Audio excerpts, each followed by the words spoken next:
강원도 전역에서 산불이 발생한 지 오늘로 나흘째입니다. 큰 불길은 잡았지만 화재 원인과 피해 규모에 대한 조사는 이제부터 본격적으로 이뤄집니다.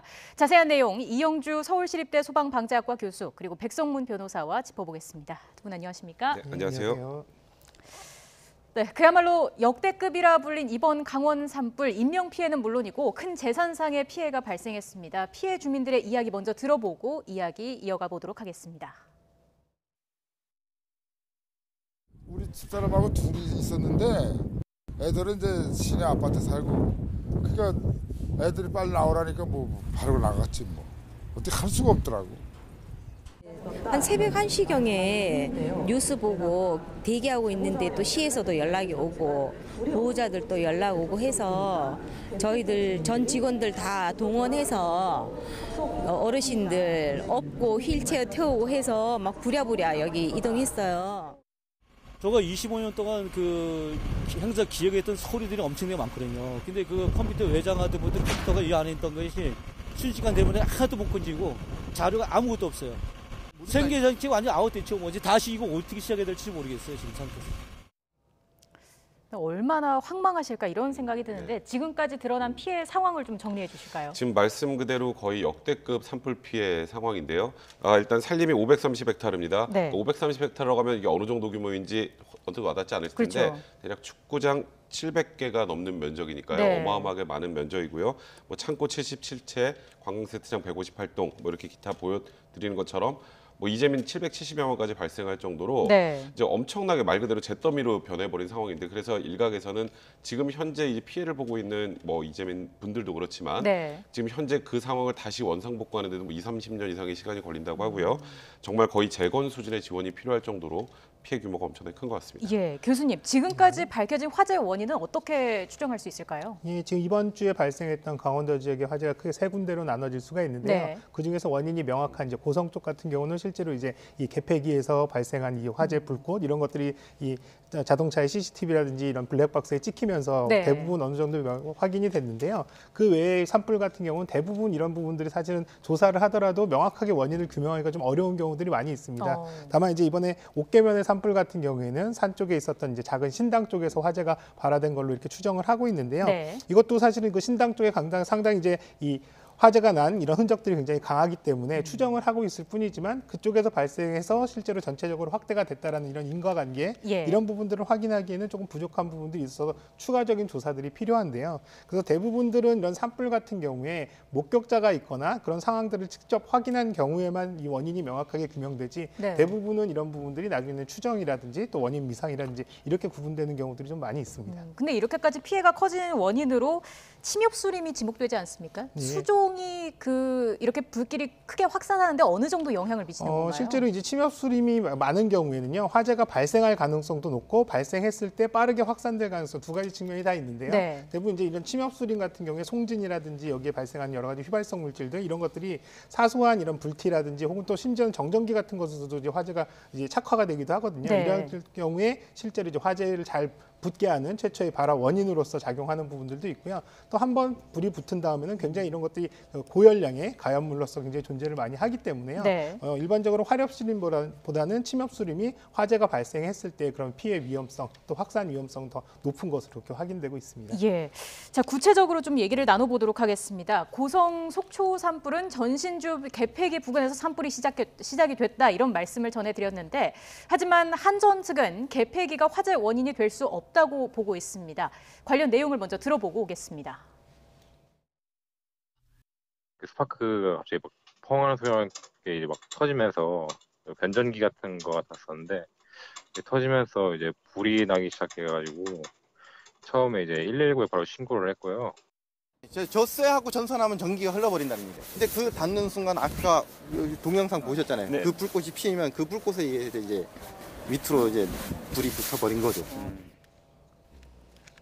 네, 개폐기가 원인이 될 수 없다라는 건데 한전의 관리 부실로 보는 시각도 있지 않습니까? 일단 이 부분은 조금 더 조사를 해봐야 단언을 할 수 있을 것 같고요. 지금까지는 뭐 한전의 책임이다라고 아직까지는 명쾌하게 할 수 있는 부분은 아닌데 네. 다만 이런 얘기를 하더라고요. 저 지역이 바람이 너무 심하게 불어서 가로등도 세워놓지 않는 지역이라고 해요. 예. 근데 그러다 보니까 이 지역의 특수성까지 고려하면 한전에서 이 그 개폐기 관련해서는 좀 관리를 더 잘해야 되는 것이 아니라는 얘기가 나오고 네. 사실상 이 한전의 관리 부실이 이번 화재의 주 원인이 아니냐 이런 얘기가 나오곤 있는데 네. 현재까지 한전에서는 굉장히 신중하게 좀 바라보는 상황입니다. 일단은 개폐기가 진공전환된 상태이기 때문에 거기 때문에 화재가 발생이 좀 어렵다는 현재 입장을 보이고 있는데요.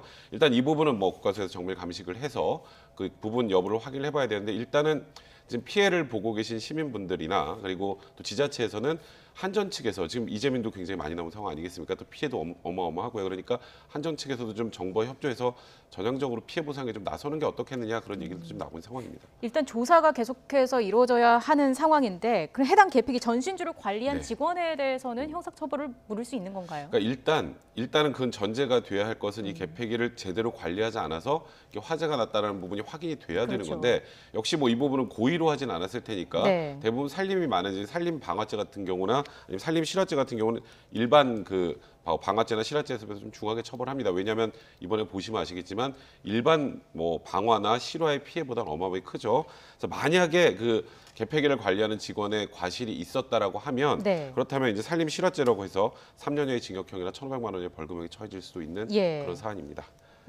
살림 실화죄 그리고 살림 방화죄 이거를 좀 법적인 내용을 좀 더 구체적으로 설명을 해주시죠. 그러니까 실화죄라는 건 실수로 이제 불을 내게 된 거죠. 예. 그리고 이제 방화죄라는 건 고의로 불을 낸 건데 그러니까 이번 사안 같은 경우는 고의로 불을 냈다고 볼 가능성은 거의 없다고 봐야 될 거고요. 네. 그러니까 통상적인 실화죄라면 훨씬 처벌의 정도가 낮지만 말씀드렸던 것처럼 이게 살림이 많은 곳에서 예. 실수로 불을 내게 되면 피해가 워낙 크기 때문에 일반 형법상에는 실화죄보다는 다소 중하게 처벌을 하고요. 네. 그래서 이제 3년의 징역형 또는 1,500만 원의 벌금형이 처해지게 되는데 문제는 이 관리를 혹여라도 이제 직원이 부실하게 했다고 하더라도 이 직원을 처벌하는 것보다는 지금 나와 있는 피해 상황을 어떻게 복구할 수 있을지에 대한 고민을 좀 많이 하는 게 좋지 않을까 싶습니다. 네.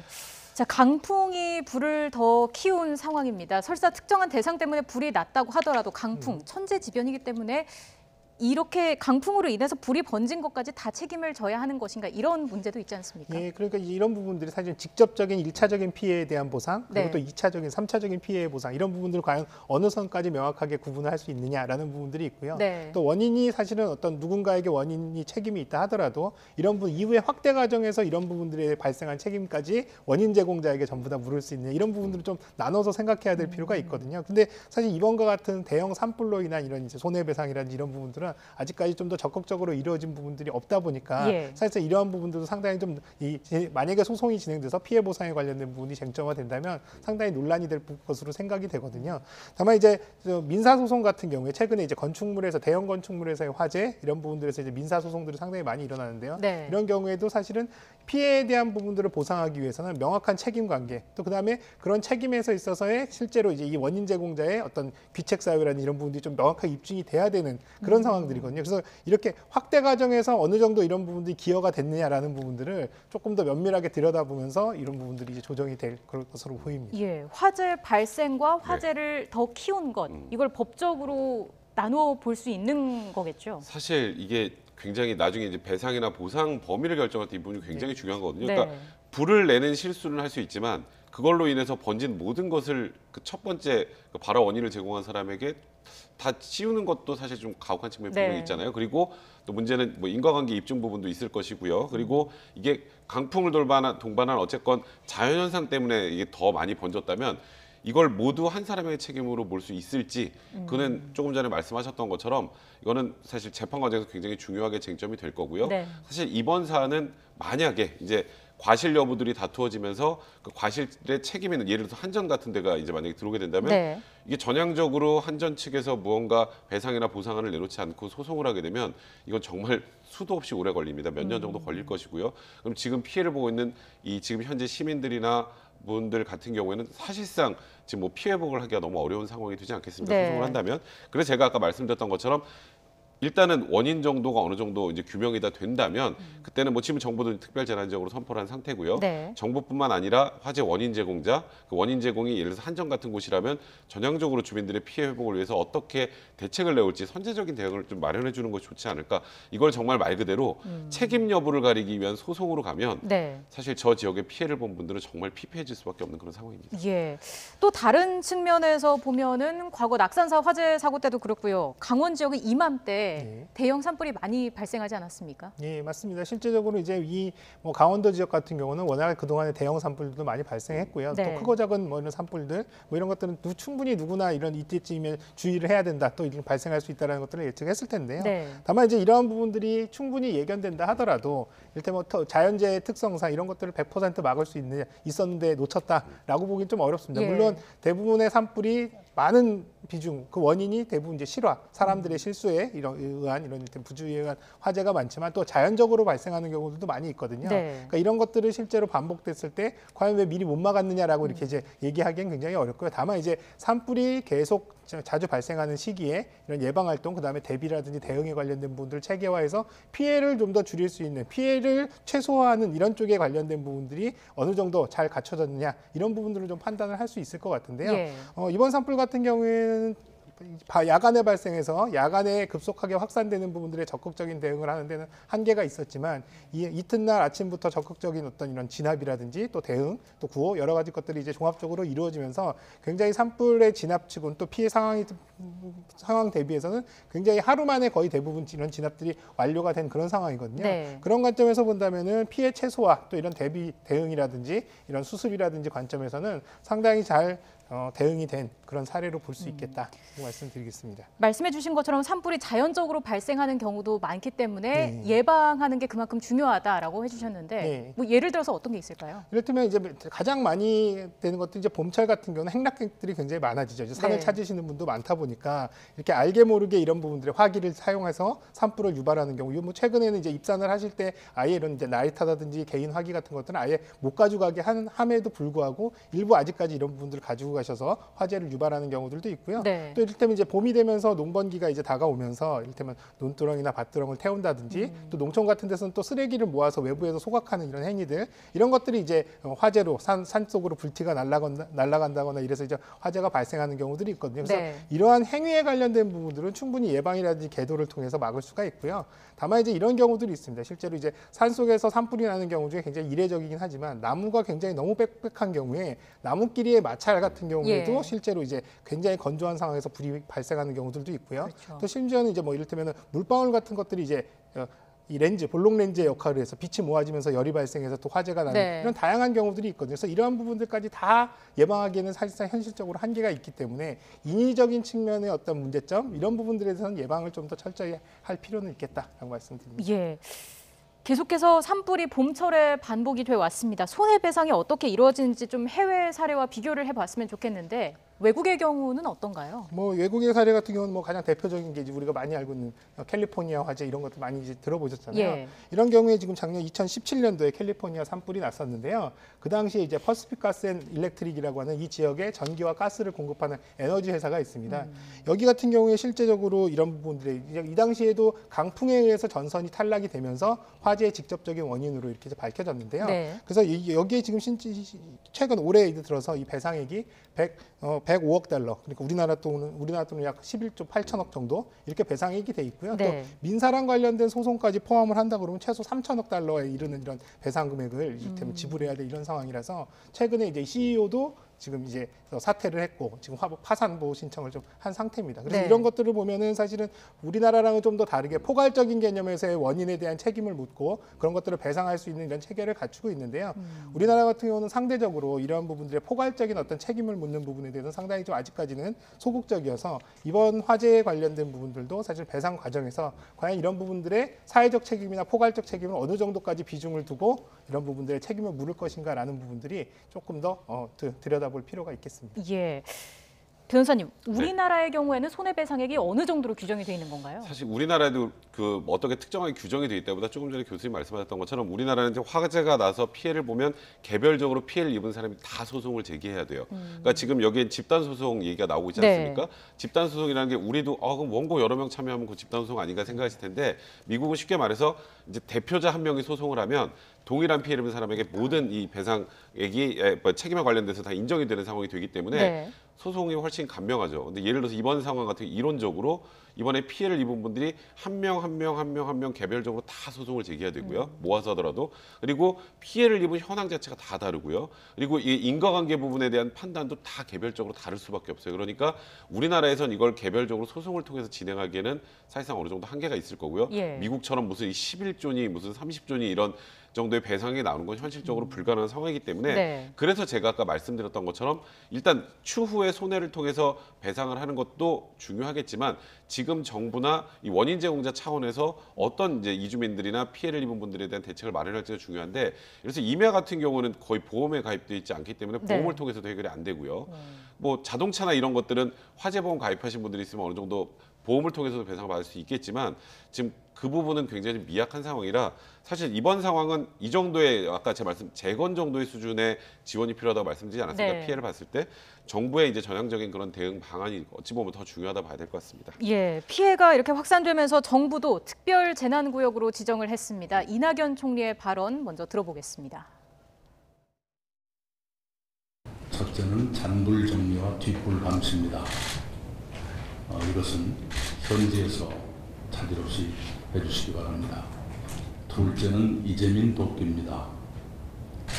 대피소에 계시는 이재민들 또는 귀가했다가 대피소에 오셔서 식사를 하셔야 되는 그런 이재민들의 식사, 숙박, 의복, 의료 그리고 학생들이 있다면 학생들의 공부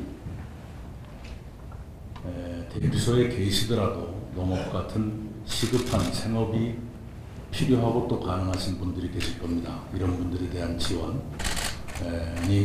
두 번째 항목 이재민 돕기에 속합니다. 교수님, 특별 재난 지역으로 선포가 되면 어떤 조치가 내려지는 거죠? 일단 재난 지역으로 선포가 됐을 때랑 특별 재난 지역으로 선포됐을 때가 뭐가 차이가 있느냐라고 한다면 재난 지역으로 선포됐을 때는 대응에 관련된 부분들의 총력적인 어떤 지원이라든지 인적 지원이나 물적 지원을 할 수 있다라는 부분이고 특별 재난 지역으로 선포가 되면 여기에 이제 복구라든지 이런 부분들의 예산의 집행이라든지 하면 복구도 충분히 이런 부분들을 이제 적극적으로 개입해서 대응할 수 있다라는 이런 장점들이 있는데요.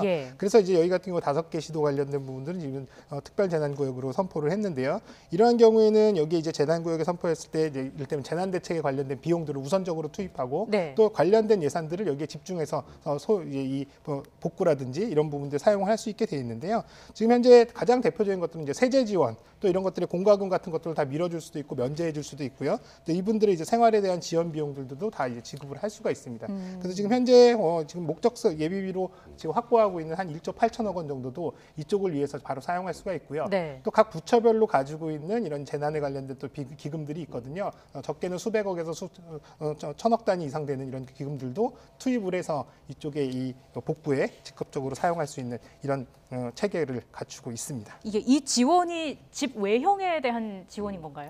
그러니까 사실 지금 여기 응급 복구비나 그 외 여러 가지 이제 비용들이 지금 말씀하셨던 것처럼 외형에 대한 복구일 수도 있고요. 이제 이 안에서 어떤 방식으로든지 이 재난이 나기 전 단계로 이제 돌려야 되는 상황 아니겠습니까? 그에 대한 구체적인 부분까지는 사실 이 지금 금액 안에서 찾기는 좀 어려운 상황이고요. 그리고 제가 일단 들은 바로는 뭐 예를 들어서 집이 소실된 분들 같은 경우 뭐 대략 뭐 한 가구당 1,000에서 1,500만 원 정도가 지원이 된다고 하는데 그러면 그게 어느 정도 해결이 될까요? 현실적으로 거의 턱도 없는 정도 수준이 되기 때문에 일단 뭐 정부에서도 그렇다고 뭐 무작정 모든 걸 다 세금을 다 투입해서 할 수는 없겠습니다만 지금 이번에 이제 피해를 입은 분들의 피해 복을 위해서 우리가 지금 열심히 노력하더라도 현실적인 한계가 분명히 있는 이상 또 지금 이 특별재난지역으로 선포한 이후의 과정도 좀 잘 지켜봐야 되는 게 포항 지진도 역시 특별 재난지역으로 선포된 이후에 아직도 뭐 체육관생활하고 뭐 그런 분들 아직도 계시지 않습니까? 결국은 지금 이 발생한 이주민들을 뭐 체육관에 모아놓고 그걸 생활하게 하면 개인 프라이버시도 전혀 보호가 안 되잖아요. 네. 그분들에게 어떻게 다시 삶의 터전을 마련해 줄 수 있을지에 대한 고민은 다시 한번 분명히 해봐야 될 것 같습니다. 예. 빠르게 복구가 이루어져야 할 것 같은데 그래도 지금 진압이 이렇게까지 이루어지게 된 거는 아무래도 소방대원분들 그리고 자원봉사자분들의 도움이 큰 힘이 됐겠죠. 네, 맞습니다. 이번에는 사실 이전에는 유례 없이 소방청에서 전국에 있는 소방차들을 전부 다 집중을 해서 투입을 한 이런 이제 상황이었는데요. 네. 공교롭게도 굉장히 좋은 효과로 이를테면 전국에서 한 870여 대의 소방차들이 하루 만에 집중적으로 투입이 됐는데요. 이런 부분들 과연 효과성이 어느 정도 있었느냐라는 부분들을 본다면 사실은 야간이라든지 또 실제로 이제 여기에 산불 감시원이나 아니면 산불을 진압하는 진압대원들이 가지고 산에서 진압을 할 수 있는 이런 장비라든 것들이 실제로 불을 적극적으로 끌 수 있는 개념들이 아닙니다. 그래서 네. 소방대가 직접 가서 소방차들이 이런 부분들을 주수함으로써 소방의 효과라든지 이런 부분들은 훨씬 더 높아지는 이런 부분들이 있거든요. 그래서 이번에는 또 여기에 많은 15,000여 명 이상의 이런 민간 지원들도 있었고요. 이런 부분들이 상당히 좀 체계적으로 잘 이루어졌고 또 집중된 이런 부분들로 인해서 화재 진압은 훨씬 더 신속하고 또 빠르게 이루어진 것으로 이렇게 지금 판단을 하고 있습니다. 네, 알겠습니다. 1년 중 4월에 산불이 집중이 됩니다. 끝까지 경계를 늦춰서는 안 되겠습니다. 지금까지 이영주 서울시립대 소방방재학과 교수, 백성문 변호사와 이야기 나눠봤습니다. 두 분 말씀 고맙습니다.